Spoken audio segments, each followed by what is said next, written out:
Jeremy. Good luck. Godspeed, Artemis II. Let's go.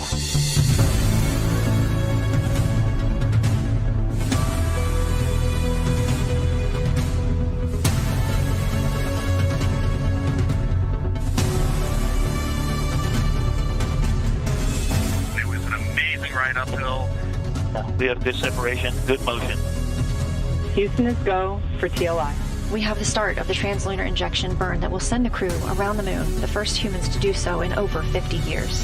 You could see the entire globe from pole to pole. It was the most spectacular moment. As of 30 seconds ago, you are now closer to the moon than you are to us on Earth. Good morning, Integrity, and good morning, Moon.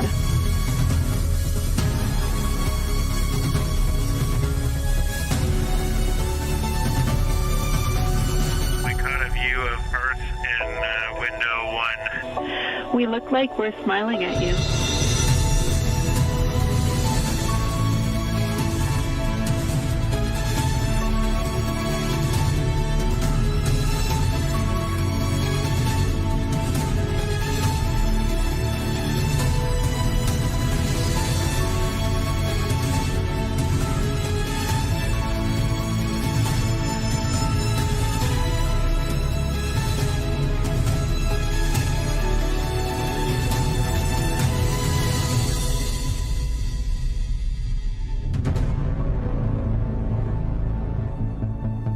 Good afternoon and welcome to NASA's Johnson Space Center for our Artemis II Crew News Conference. The Artemis II crew is back on Earth and they are ready to discuss their record-breaking mission with you today. Before we get into the question and answer portion of the event, we will start with some brief opening remarks from Reid. Go ahead. Thanks, Courtney. Well, that just happened. It's great to sit here and watch your mission go by in a short clip there. What an amazing journey that was. First and foremost, Victor, Christina, Jeremy, just thank you. Like, this was an unbelievable adventure, and it was made possible by this crew and the support of each other throughout the whole thing. And I've said it so many times, but we are bonded forever. I mean, that's the closest four humans can be and not be a family. So it was just an amazing adventure, and every single person on that crew lifted each other up the entire time. So I just can't thank the three of you enough. Thank you. While we're giving thanks, you're welcome. While we're giving thanks, as astronauts, I feel like we're just always thanking the team. We're always thanking the team. So I think today we're just going to start by thanking the world. Let's just thank the world, and let's break that down for 1 minute, and then I'll hand it back to Courtney. But this NASA organization and their international partners, they put together this amazing vehicle, the Orion spacecraft that we named Integrity, atop the Space Launch System, riding to the moon on a European service module. They provided this massive structure that was able to push four humans around the moon and bring them safely back. So thank you to every single person that had a hand in building that machine, because it was a magnificent machine. But then we would also be remiss if we didn't thank the media, if we didn't thank the content creators, and if we didn't thank the world for just tuning in for a second and getting hooked on this mission. We were certainly hooked on this mission, but when we came home, we were shocked at the global outpouring of support, of pride, of ownership of this mission. And really, I think at the beginning, that's what the four of us wanted. We wanted to go out and try to do something that would bring the world together, to unite the world. And then I'll just wrap that all up with the astronaut's creed is always to launch as friends and land as friends. And when you live together in a small group for as long as you do on the space station, or even 10 days, it's a challenge. But I am here to tell the world, we launched as friends and we came back as best friends. Thank you. All right, and with that, we will begin taking questions. Due to the limited time we have today and the high volume of requests, we ask that media limit themselves to one question, please. We'll start here in the room with Will. Go ahead. Hi, Will Robinson Smith with Spaceflight Now. It's wonderful to see you all again in person this time. Question for Reid, since you brought up the name of your spacecraft and announced it back in September when we last saw you here in person. Integrity, you mentioned, was not only the name of the spacecraft, but the ethos that you wanted to embody throughout the course of the training, the mission, and when you got back here on Earth. So I wonder, having spent 9+ days physically in Integrity, how you found yourself being in Integrity, emotionally and practically as it was to exercise the spacecraft for the first time? Thank you. Well, you addressed it to me, so I'll take it. We've talked a lot about integrity, and for folks that have followed us, there's a saying that we learned from one of our National Outdoor Leadership School instructors. Integrity is not a 1 or a 0. You don't either have it or not have it. You can be in integrity and you can be out of integrity. And I will tell you, I'll be the first to admit that there were moments on this mission where I was out of integrity, because sometimes the view or the human experience would just pull me away from the work. And it happens, and it's a beautiful thing to get to witness what we got to witness. But at the end of the day, you got to do the mission too. And so there were moments where I was out of integrity. There was moments where each of us would fall out for a second.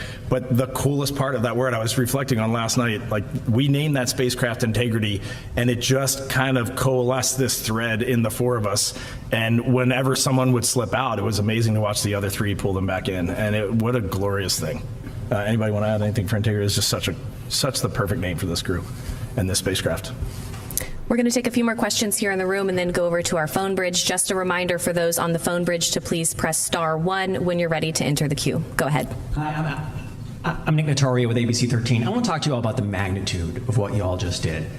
So to give you some idea, ABC, on the splashdown coverage alone, 10 million people watched our network that day. Just splashdown. That's not the launch, the lunar flyby. And I got to tell you, one of those viewers was my daughter, Ellie, who turned 4 during your mission. And she was mesmerized by what you all were doing. She wasn't talking about her big bluey birthday party. She wasn't talking about the gifts that she got. Every night I came home from JSC, she said, "Daddy, Ellie, go to space." She was infatuated. When you hear stuff like that, and the amount of people that were interested in what you've done, has the gravity yet hit you about this mission? And, how has it changed you as well? Great. First, I just want to thank you for sharing that. That is wonderful to hear about your daughter. That's awesome. And thank her for that, creating that story. We landed on Friday. Tomorrow will be 1 week. And I just was trying to live in a little hole for 1 week. Been off social media, not on the news. So no, I don't know. But, my kids have made it pretty clear, my neighbors, and, it's hard to live in a bubble nowadays. I'm trying very hard. But I think it's what I've come to realize is we did what we said we were going to do. Yep. And now we've got to step out and just face that reality. And so that's a great thing. But I'll figure it out tomorrow. Courtney started this by saying the crew is ready. I'm really not, but I will be next week. Do you mind if I add something? Yeah. Please. It's the way you word it. I love your question, but you say what you guys did, what the 4 of you did, and we just do not see it that way. We should be rewording that question to what we did. That's what this was. We just went up and did what we were going to do. All we saw was a camera. We didn't have that connection with you. We lost that connection with Earth by and large. And so we just leaned into what we had. We leaned into each other and mission control, which is really all we had in our families a couple times. But we did that because we had been lifted up and supported to just go up there and be ourselves and just do our job. And we went into it thinking, it's not going to be perfect, but it's going to be good enough. Seems like it was good enough. I'll add a little bit, just my personal perspective. When I got back, as someone who doesn't necessarily like attention, I don't like the birthday song being sung to me, any of that. My husband said that before I got back, he had a conversation with my brothers and sisters, and they were like, who's going to tell her? Because we didn't know. And in fact, what we were told, really through talking with a couple times with our families, was that there was an impact. Not necessarily the number of viewers or anything like that, but that there was a positive impact, that it was superseding any lines, any identities that people had. And when my husband looked me in the eye on that video call and said, "No, really, you've made a difference," it brought tears to my eyes, and I said, that's all we ever wanted. Yep. And I can tell you that the difference now is when we come before you now, we've done this together. We took your hearts with us, and your hearts lifted our hearts. And now that we've done it, I think it's easier to accept that there's attention on the NASA teams, on the fact that we did it. In the beginning, 3 years ago, we were being celebrated for something that we hadn't done. And having put in the work and having seen our team's successes, I think we're ready to share in that inspiration and to celebrate it. Okay, we'll take 2 more here in the room and then head to our phone bridge. Kristen, go ahead. Hi, Kristen Fisher with The Endless Void, and welcome home. It's been such a joy watching how much this mission has gotten people so excited about space. My question's a little bit deep, so bear with me. When Apollo 14 astronaut Edgar Mitchell was returning from the moon, he had an experience so profound that when he returned to Earth, he devoted the rest of his life to studying the nature of human consciousness. And it's a theme that all 4 of you touched on to varying degrees at some point during the mission. And so my question is, now that you've been back on Earth for just a few days and had a little bit of time to sit with it, do any of you feel as though you had an experience similar to what Mitchell described, this sense of universal connectedness? And did you experience somehow a shift in consciousness somehow? Thanks. Yes. Chris, it's a great question. The only thing I can do is just share one quick story. When I got back on the ship, I'm not really a religious person, but there was just no other avenue for me to explain anything or to experience anything. So I asked for the chaplain on the Navy ship to just come visit us for a minute. And when that man walked in, I'd never met him before in my life, but I saw the cross on his collar, and I broke down in tears. It's very hard to fully grasp what we just went through. And in these short, you just said it's been a week since we've been back, but it's been a week of medical testing, physical testing, doctors, science objectives. We have not had that decompression. We have not had that reflection time. So I'm basing this on what we saw. And when the sun eclipsed behind the moon, I think all 4 of us, I turned to Victor and I said, I don't think humanity has evolved to the point of being able to comprehend what we were looking at right now, because it was otherworldly. It was amazing. The only thing I would add is that beautiful thing. First of all, thank you for sharing that. That was a really special moment. I was in the bed right across when the chaplain came in, and the only thing I would add is I am a religious person, but everything else is the same.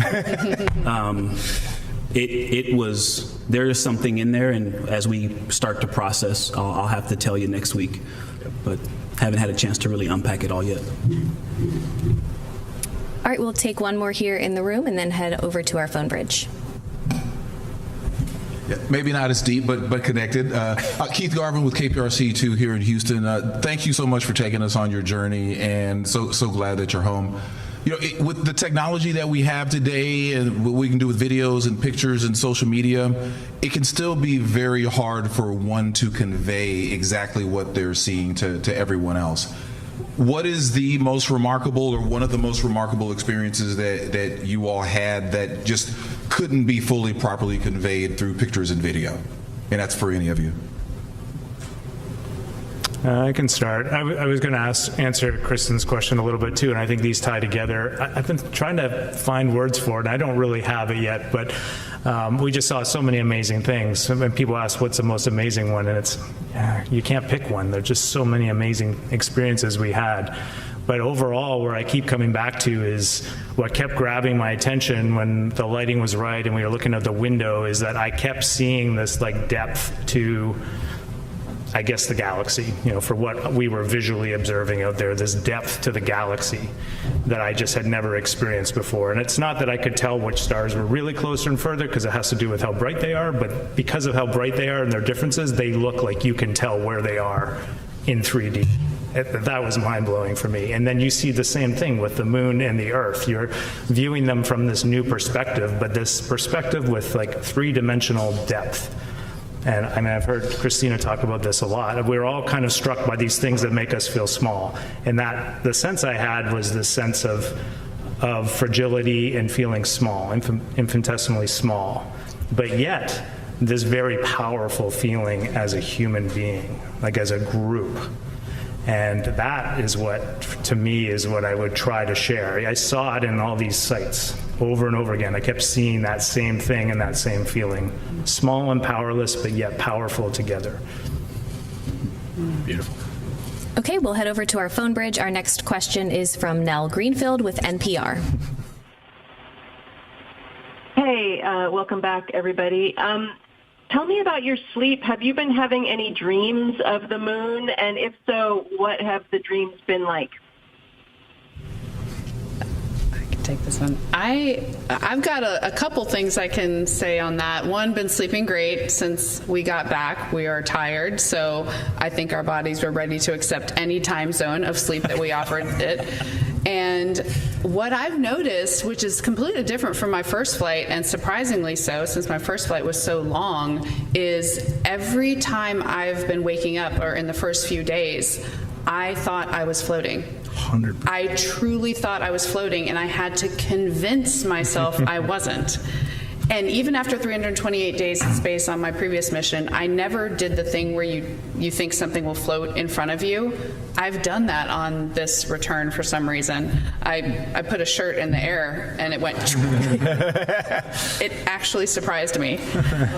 And so that's been the real thing, which I've welcomed, because space sleep is the best sleep ever. It's so peaceful, it's so comfortable. And to have a little bit of that after our mission was over so quickly has been really special. Our next question. I'll just tell a little funny thing, because I think you'll get a kick out of it. I sleep a lot better now because I don't have Reid underneath me kicking me. Oh, come on! We should talk about our first night of sleep on the ship, where we were about 8 feet apart in the beds in the med bay, and it felt way too far. That was not okay. I heard Christina say, hey, can we open up these curtains and pull all the beds together? Because you guys are way too far away. Way too far away. Okay, our next question is from Lauren Grush with Bloomberg. Hi, so good to talk to all of you, and congratulations on a successful mission. Obviously, from our perspective, it's a relatively smooth flight, but there were various moments where sensor readings would indicate an issue. There's also an issue with extra leaking from the valves on the helium pressure system that was brought up a few times. I'm wondering if there were any moments throughout the mission where you felt concerned from a safety standpoint, or did you feel like it was fairly smooth from your perspective? I might be taking one. Well, I might be a bit more dramatic than some of my crewmates, so usually they do a good job of keeping the boy with a lot of hyperbole grounded. But when you look down at your display and you see 212,000 miles and the miles are increasing, I mean, that your awareness is heightened the whole time. I feel like it was.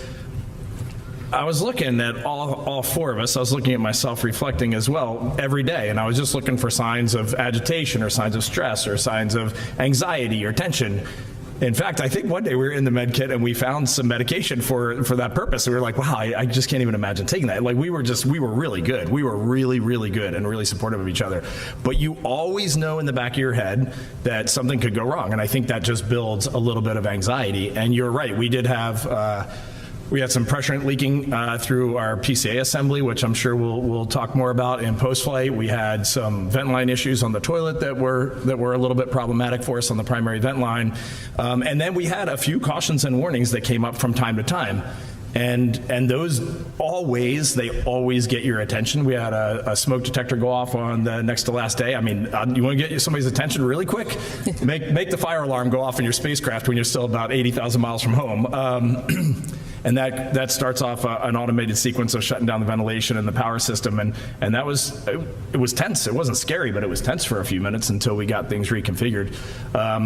But the thing that we drilled into our heads before we launched is no fast hands. Let's evaluate this machine. Let's see what the machine is telling us. Let's see what Houston is telling us. And then let's come to an integrated decision. But nothing had to happen quick. And this machine, I was talking to our program manager last night on the phone for just a minute, Howard Hugh, and there are always things we need to improve. Always. There are ways we need to do better living in space. There's a way this machine needs to be improved. But my own personal opinion, they could put the Artemis II Orion on the Space Launch System tomorrow and launch it, and the crew would be in great shape. So this vehicle really handled very well.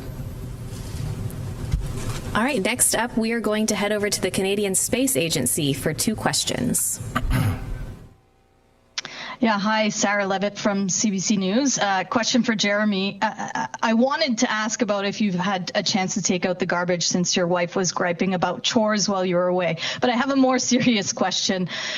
You spoke in your post splashdown remarks about gratitude, joy, and love. And I know Reid had said that there hasn't been a lot that has sunk in yet, but I wondered if there were other emotions that have come to you since seeing Earth the way you did, since seeing the moon being the 4 sets of eyes that have only ever seen the far side of the moon.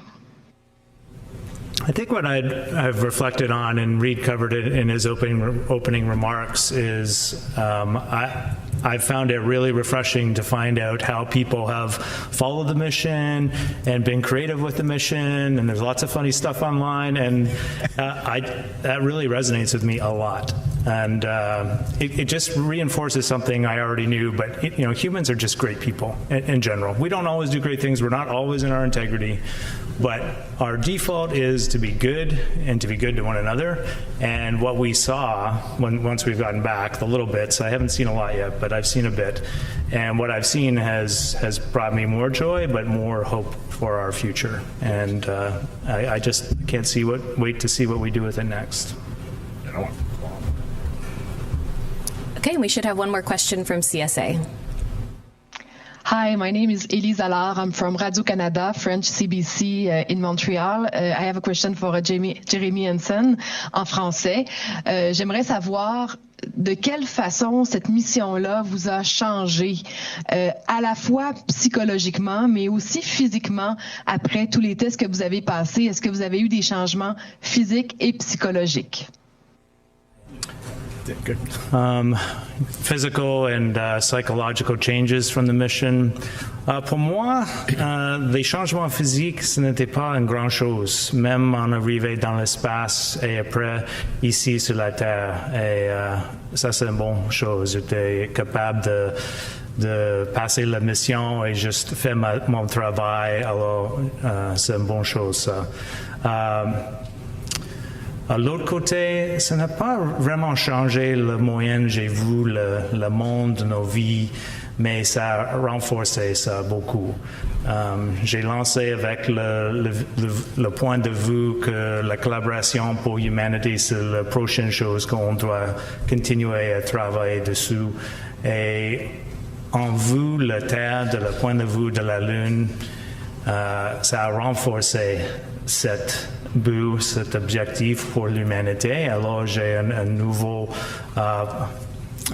désir de travailler avec le monde pour créer ça pour nous. C'est vraiment important pour nous. Et aussi, je veux ajouter, maintenant, c'est évident pour moi qu'il faut que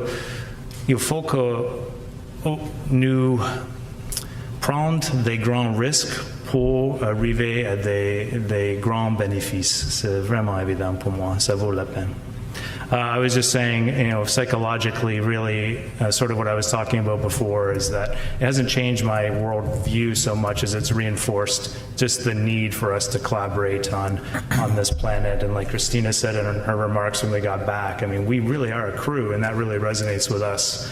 And you just see it. Seeing is believing. All right, we'll take our next few questions here in the room. Go ahead. Hi, my name is McKenna Earnhardt, and I'm with Fox 26.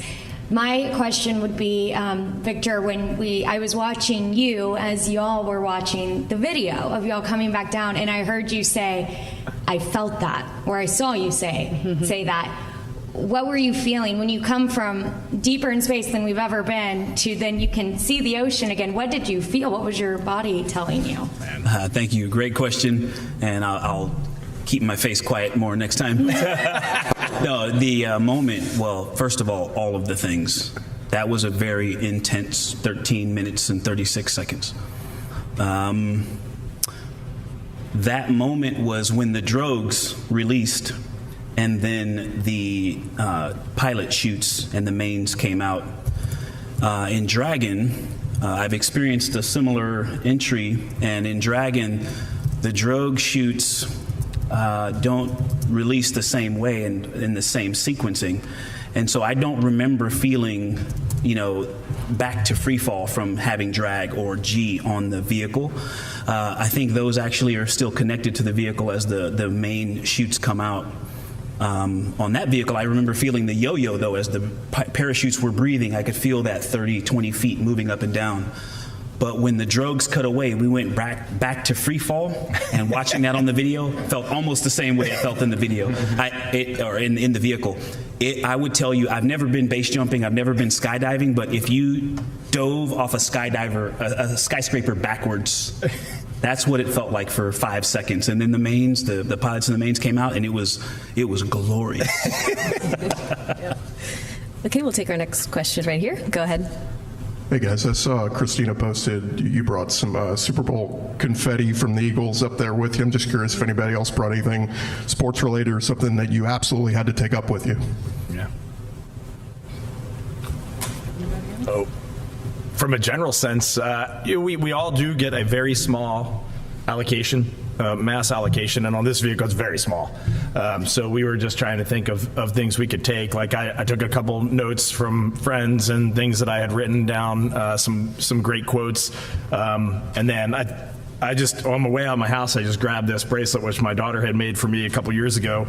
I was just like, I need something that I can just wear and take. And oddly enough, it was the coolest thing for me to just be grounded every night when I would get my sleeping bag and I would see this thing. And it's just like, it's that connection to home, to family, and to my daughters. And that was an accident, and it was a hugely successful thing for me. It really helped me stay grounded on that mission. So those things can come out of nowhere.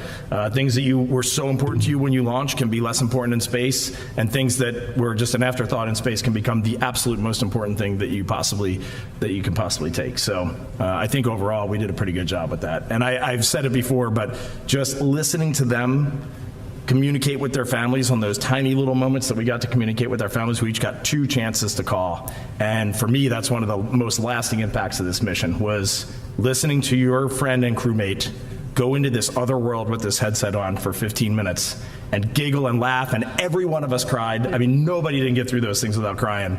And then you would take those headphones off at the end, and it was like coming back into a different universe when you would come out of that family conference, and it just reminded you how important that is right there. Okay, we'll take one more here in the room and then head to our phone bridge. Go ahead. Hi guys, welcome back. Glad to hear that you've been sleeping well. This is Jishnu Nair with the Houston Business Journal, and this question is for all of you, coming actually from a group of our younger readers. One thing I noticed during the 10 days that you guys were up in space is that we got so many emails, DMs, notes, whatever from younger folks expressing how cool it was and how they or their little brothers or their sons or daughters could get started. And we heard from leadership on Friday as you guys were re-entering. We heard from leadership that NASA wants to be doing these missions more often. They want to be doing them faster, and they want to be getting humans to the moon and beyond, hopefully. And so from some of the first people to actually have done it in quite a while, what's one piece of advice maybe that maybe each of you could give to these younger folks who are looking skywards now? You want to just go right down the line? I would say the big thing for me, and we saw it in this mission, is I think we're starting to lose scope as a society that you do have to go do things. Like, you have to go do really hard, really challenging things, and you have to go move the needle. And that actually means like bending metal and fueling rockets, or that means inventing a new way to do surgery. But we have got to get our hands out there and engaged. Our hands and our minds have got to be engaged. I think, there's a professional path that folks are going to take to get into whatever profession, and then, that's kind of a springboard to get this job. This is no one's first job. It's not an entry-level thing. But I would encourage them to start now, before they even are on that journey, to really get comfortable asking questions and then listening to their peers, but also to their mentors. I think that has been a game changer for all of us. There's so much to know in this business, and none of us knows it all. Yes, it is my call sign, but I do not know everything. And we have to rely on the wisdom of the village so much that it needs to be a part of, it needs to be unconscious. You need to be unconsciously competent asking a question, or when people are just having a conversation that impacts something you need to know, to just savor it, take it in, and make it a part of what you believe. The three things I've always encouraged young people to do, I think still apply: to be gritty or resilient, to be a lifelong learner, and to be a good teammate. So good. I love everything I've heard. The three things that I usually say, and I don't think they've changed, are find your fulfillment. I used to say find your passion, but for me it's changed to find what you can do the slowest for the longest and still absolutely love it and go in that direction. Do what scares you. Path of least resistance isn't usually the path that will give the most back to the world and give you the most sense of courage and confidence. And finally, support those around you. The benefits that compound when you support those around you and they support you back are just immeasurable. Maybe the one I'll emphasize is just follow the example that people saw here. You don't do it alone, and share what you're trying to accomplish with others, because you need the support of others to do big things. And so share your goals, be brave enough to share them, and then you'll be surprised how people surround you and lift you up to accomplish them. Nice. All right, we'll head over to our phone bridge. Our next question is from Andrea with the Houston Chronicle. Hi, I'd like to ask about mental health. It was a very busy mission. How are you able to take care of yourself, get some rest and some me time when you guys are sharing just that small area throughout the mission? Thanks. There wasn't much me time. There wasn't. We have sprinkled this in throughout other topics, but everything we did up there was a 4-person activity, minimum. Everything. How we ate, slept, flew the vehicle, and some of it was on purpose. A lot of it we realized real time. When Jeremy exercised, we were all exercising. It was a team effort to the last, period. And so I just want to emphasize that we actually, I think the me space was maybe a myth. That 15-minute checkout when you're talking to your family, it did feel like being teleported out of the vehicle, but you teleported right back. And so we embraced that. That was a part of it, though. That was a facet, a flavor, an ingredient of how we flew the mission. And instead of trying to avoid it, I don't know, I'm speaking for us, and we also don't do that often, but I would say from the proof in that pudding, we leaned into it and used it as a way to get through instead of trying to fight it the whole time. Yeah. Mm-hmm. Yeah, I think the one thing I want to add is just we have tried over the last 3 years to be very good at communicating, which is what you just said. But just if you have a bad night of sleep, or if something is angering you, or if something is off in your balance, just talking about that to the other 3 crew members, just so they know where you are, where you're coming from today, and that it's not directed at them, and they can help you out. And I don't know, as soon as you have the courage to kind of express that to a couple of friends, all of a sudden your friends are in it right alongside with you. And so we really got exceptionally good at communicating. I didn't think we would get as exceptionally good at crawling all over each other for 10 days, but we did get good at that too. It's tight up there, but we really communicated extremely well on this mission from day 1 till day 10, and even now. Okay, we'll take our next question from Josh with space.com. Cool.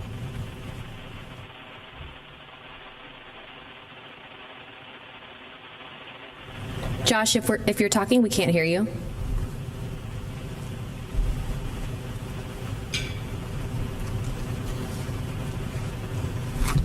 Courtney, while we wait, can I make one other comment? I just wanted to add, because, folks have followed. I want to go back and add one piece to this previous question. Thank you for asking about mental health. It is so important. We have professional help as well. We have a team of operational psychologists and psychiatrists that help us skill up to be ready to accomplish things like this. And so we did not just do that on our own. We have professional help, just like we do simulations of entry and ascent, launch. We have folks that help us navigate the challenges of, we call it behavioral health and performance, but of mental and team preparation. Yep. Great point. Okay, we'll head over to Alicia with Mashable.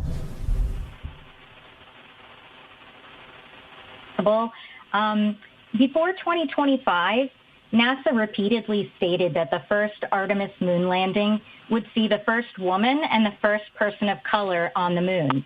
That language has since been removed from agency materials.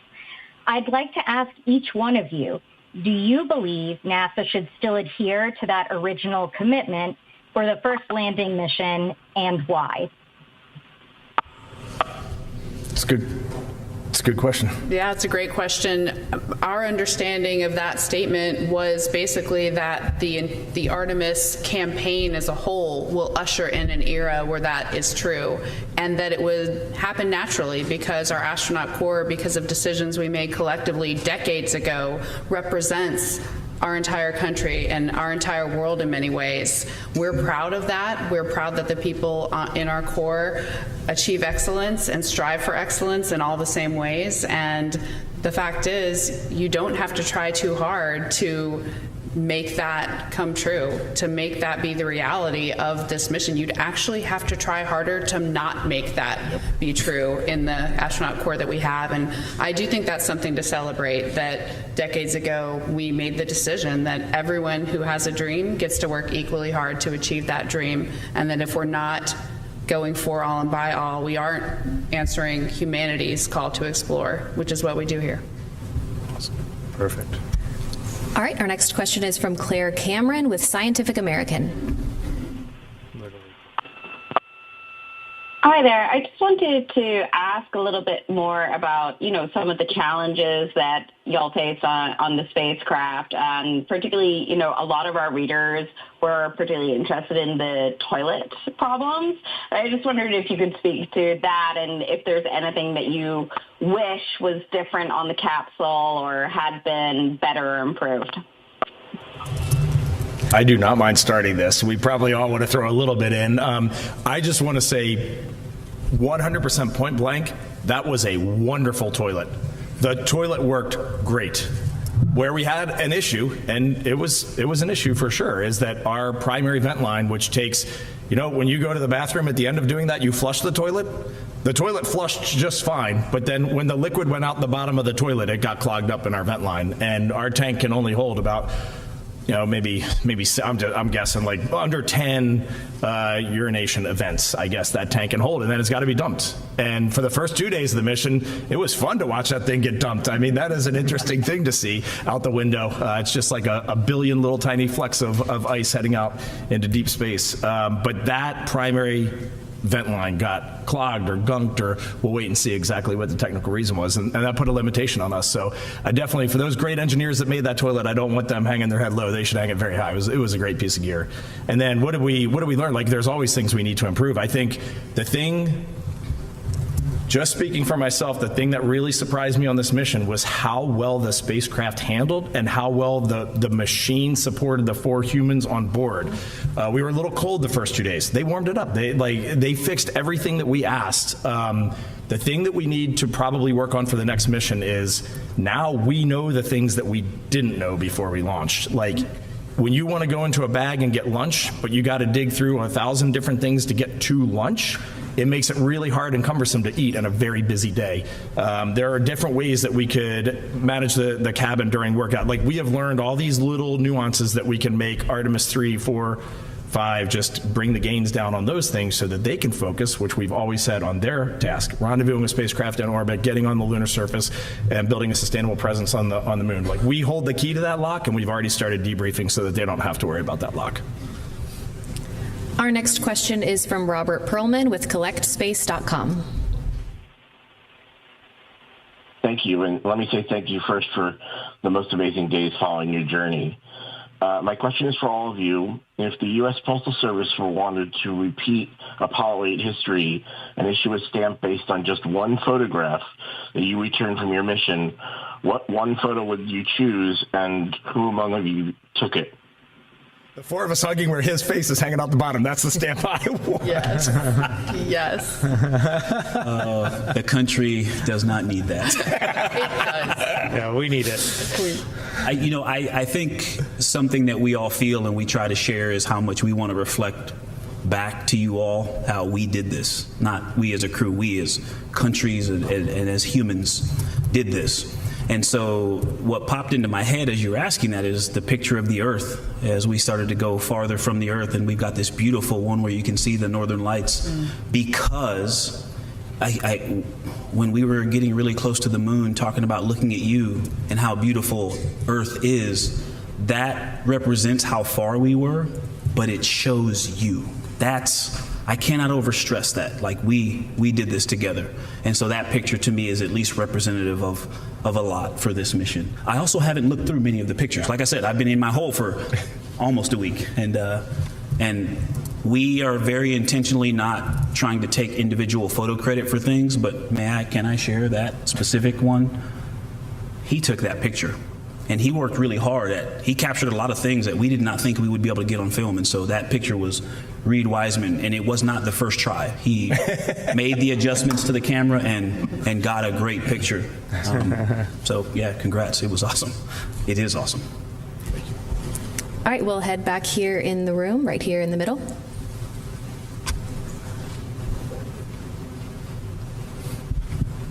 Thank you. Mark Kirkman with NSF. With the exception of Rise, Reid was kind enough to let all of you manhandle the spacecraft, but I'd like to, I guess, focus in mostly on Reid and Ike. You sounded like you were in the groove when you were doing that ProcSox demo. I mean, absolutely professional, but it sounded like test pilot heaven from us listening to it. How would you characterize how the spacecraft handled versus how you would compare it to the simulator, and also how would you compare it to Dragon? And then I have to ask, do y'all have a Mach 34-ish patch yet? Oh, man, you're hitting all the things that I'm loving. So we've used Joy a lot, so I'm going to say Test Pilot Joy. Test Pilot Heaven feels good as well, but first of all, it's an immense privilege to fly a spaceship, just at all. And to fly a new spaceship is kind of an unreal privilege, and I'm really glad we all got to fly it. That is probably the most important thing. You have a perspective across. This really represents the perspectives in the astronaut office, and so that really matters. We give numbers as handling qualities ratings, but the most important thing in handling qualities are the pilot comments. And so you've got comments from an entire crew. It flew better than the sim in all areas. I think that's probably the easiest way to say it. And it was just the integration of the full thing, the crew being there, seeing the same actual, we have windows in the simulator, but they're screens, individual computer screens. So we see the same thing because it's trying to simulate parallax, but it means we're looking at actually different images. And so we're trying to call out measurements on something that is not the same thing. This camera was showing us the same thing. And Christina took a video and pictures of our upper stage, and I didn't see it for several hours, maybe days after, and it blew me away. I was like, wow, that was right out the window the whole time. Yep. The training worked. The team that came up with that plan was fantastic, and I owe them some handling qualities ratings. I haven't filled out that survey yet, so it's coming. But it flew like a dream, and I'm really glad everybody got to fly it. Yeah, I want to add one thing, and then I'm going to throw Jeremy directly under the bus. But one thing that I want to just say really more to the NASA team than to the media is that first day was a daunting first day, and we were looking ahead of that day. All four of us knew how to do rendezvous and ProcSox demo just in case somebody had motion sickness or was out of the picture. But it really reminded me that when you are extremely highly trained and very prepared, you can go knock that thing out. I mean, this crew went and knocked out rendezvous and ProcSox demonstration. I haven't looked at the tapes, but it felt flawless on board, and I was running procedures. He was flying the spacecraft. Jeremy and Christina were watching the interim cryogenic propulsion stage out the window and mapping our distance to that the entire way in, and it was just like clockwork, and we had just gotten to space, and he's never been in space before. And so when you can wring your hands forever, go, no, we shouldn't do this to the crew. There's no way they're going to be ready. They're going to be tired. They're going to be sick. They're not going to want to do this. Man, train them and set them loose, and we can go do that thing. And then leading into the ProcSox demo, you just got to tell the ICPSM story, because I love that story. In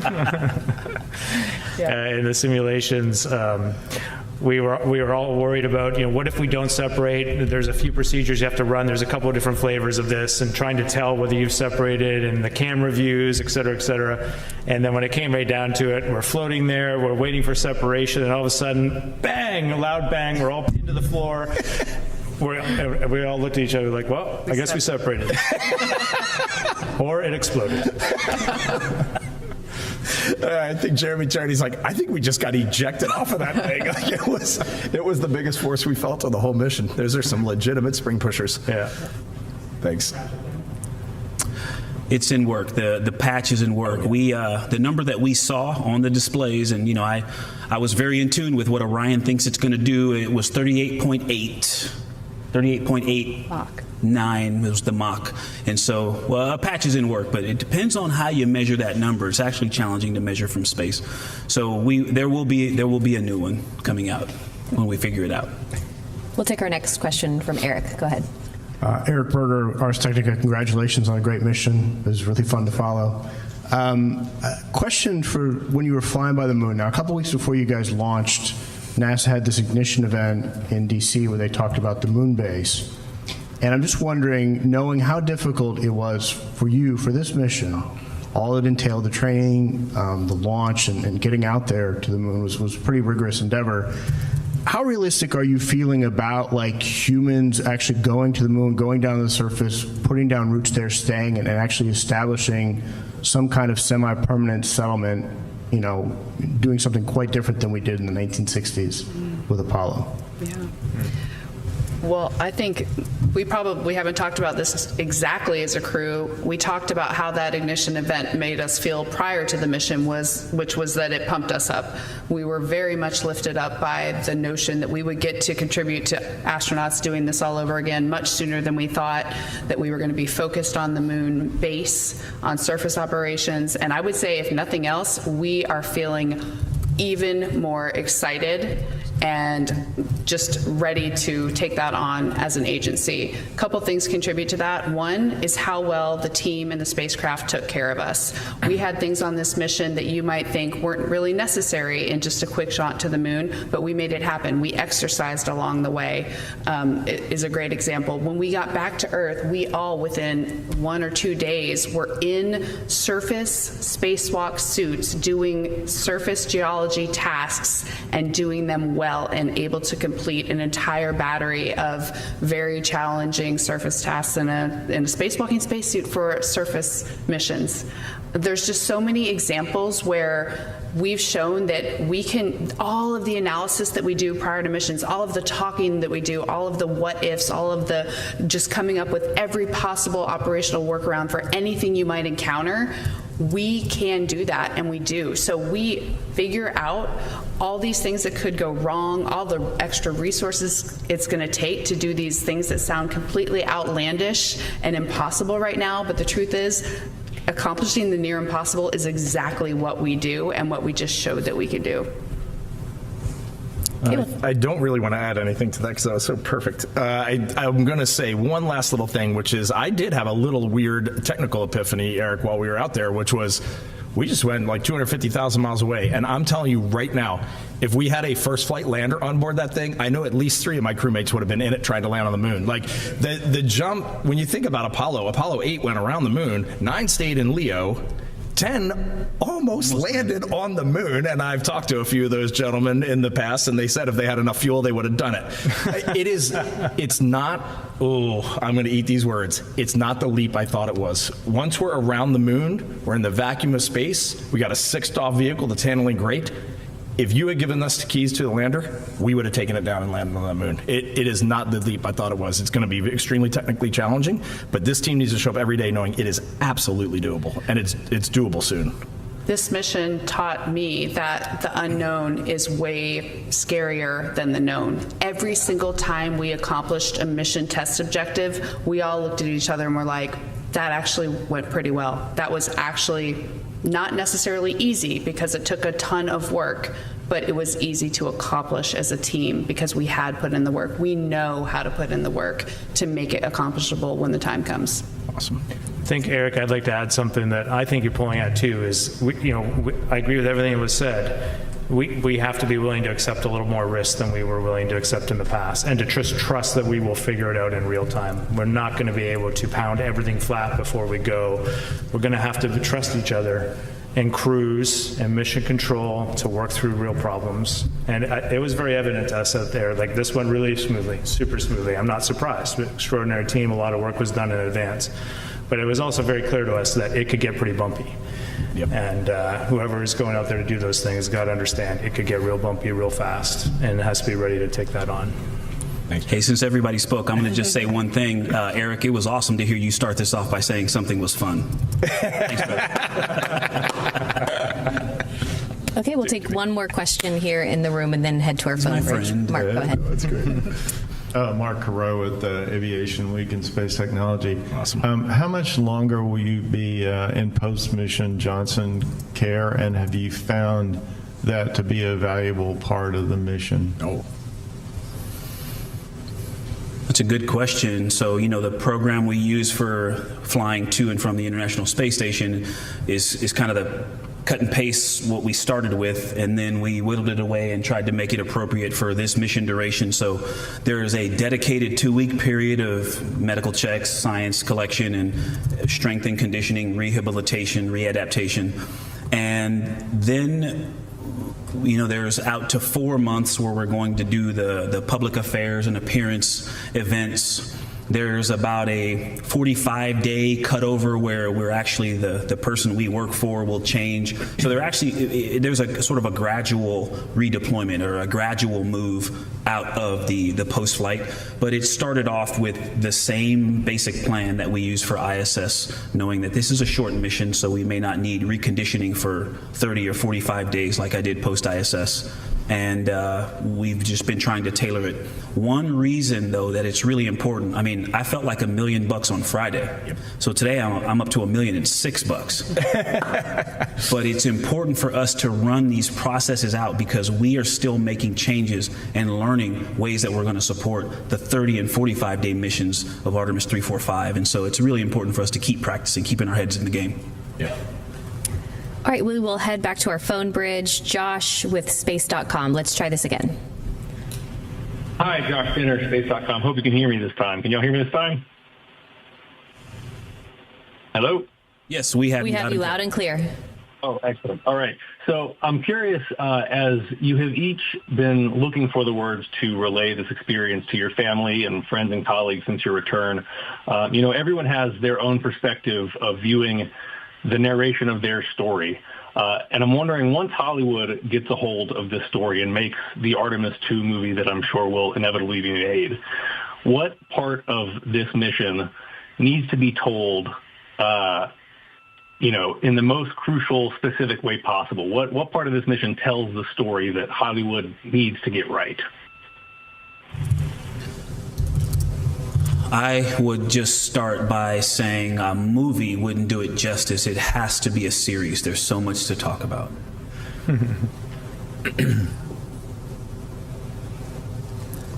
Okay, we will take our next question from... Well, wait, we gotta honor that one a little. Just give us a second, Courtney. I guess the thing that might be hardest to convey, no matter what the platform, would be how much it meant to us to bring everyone along with us, and how much it meant to us to hear that the mission had an impact. I cannot overstate how important that was to us. It was every bit as important as accomplishing the technical goals and being there for our NASA teammates was to make this the world's mission and for it to have a positive impact on as much of the world as possible. All right, our next question is from Marcia Dunn with the Associated Press. Oh, hi, welcome back. Reid, for you, please. I was looking for a report card on the heat shield following reentry. What are you hearing on how it fared? Was there very much damage? Thanks. It's a great question. It's, for sure we need to see what NASA says on the data. We have got to, they are going to do to this heat shield what they did to Artemis 1, and we are going to fine-tooth comb every single, not even every molecule, probably every atom on this heat shield. But we, the four of us, when we got off the Navy ship, the USS John P. Murtha, we were getting ready to get on the helicopters, and I think we all kind of agreed that we heard that integrity was in the well deck there, and we did not feel right leaving that ship without doing two things. Number one, we wanted to see our spacecraft. We wanted to go look at that spacecraft. And number two, there was a gentleman who led the Charlos investigation team after Artemis 1, a single name Luis, but he managed a great team. And we heard he was on the ship, and I needed to hug that man. I needed to go see that man and thank him, because the data that they pulled from Artemis I, I think Artemis I is probably the most studied heat shield in the history of spaceflight, for sure the history of human spaceflight, maybe the shuttle in its early days, I don't know. But they figured out what was wrong with that heat shield. They determined root cause of that heat shield. And then they left it up to NASA to decide, are we going to fly a different heat shield, or are we going to change the trajectory and fly as is? And they gave us, NASA, the options to do what we thought was right. And we modified our trajectory. We came in with what's called a horizontal target line somewhere around 1,700 nautical miles. We were originally out at 2,300, and we were going to float through the atmosphere for a long time, but that was where the Artemis I heat shield was seeing problems. So we came in fast and we came in hot. And I will tell you, looking out the window that whole way in, it was a smooth ride. It was a very smooth ride. I think Ike and I maybe saw 2 moments of a touch of char loss. Certainly when we went up to the vehicle, there was a little bit of char loss on what's called the shoulder, which is kind of where the heat shield meets the structure of the cone shape of the spacecraft. But the bottom, we leaned under and looked at the bottom of that thing, and for 4 humans just looking at a heat shield, it looked wonderful to us. It looked great, and that ride in was really amazing. All right, we'll take another question on the phone bridge from Anthony Leone with Spectrum News. Hello, welcome back. Thank you for taking time to answer our questions today. We touched on a little about the future missions. What piece of advice do you each have for the future Artemis crew who will land on the moon again? Thank you. Man, I'm taking up a lot of CO2 today. I'll keep this short. You have got to invest in each other. That's the number one thing I would say. After that, I would tell them to, well, something that was shared with us from the crewed flight test, the Boeing CFT crew, ask more questions. That's a great one. Mm-hmm. Yeah. I would say, in addition to those, remember that you are part of a team. Something that we do well is we always thank our teams for what they've done. And something I always add to that is congratulations, because to say thank you sometimes to me seems like there's an assumption there that we're the one that did it and everyone else supported, but that's not how I see it. I see it as we all are 100% teammates. If anything, we did the least. And congratulations. Say that every day to your teams, your teammates. You're probably the last one that got added to this team. That's a great answer. Mm-hmm. Yeah, that's a tough one to follow. I'd probably, if I had to give them some different advice, I'd pivot back to the technical and just that really getting to know the parts of your spacecraft that you could end up, alone. Just, we thought a lot, this crew, we spent a lot of time thinking about what if we don't have mission control and what are the critical things to keep us going long enough to get back in touch with mission control. And I think that always needs to be an area of focus. Great. Okay, we have time for one more question in the room. If I could get a raise of hands. Aaron? Hi, Erin Winnick-Anthony for CBS Mission Unstoppable. For Christina, you said advice for the crew as a whole, but for the astronaut that's selected to be the first woman to walk on the moon, do you have any specific lessons learned or advice to pass along to them? For me, I think the biggest word about all of the superlatives that you're going to encounter, all of the things that you're going to be asked to do, react to, be a part of, contribute to, is it's humbling. And if you remember that being part of a team is your main goal and the main thing that you put ahead of everything else, that when the world tries to make the accomplishment something different than what it really is, which is a team accomplishment, you will know, and the things that you say will reflect how you really see it. And it's beautiful. All right, that is all the time we have for today. Thank you to the Artemis II crew for your time today and for such an inspiring mission. And thank you to our media for your continued interest in NASA's Artemis II mission. We'll see you next time.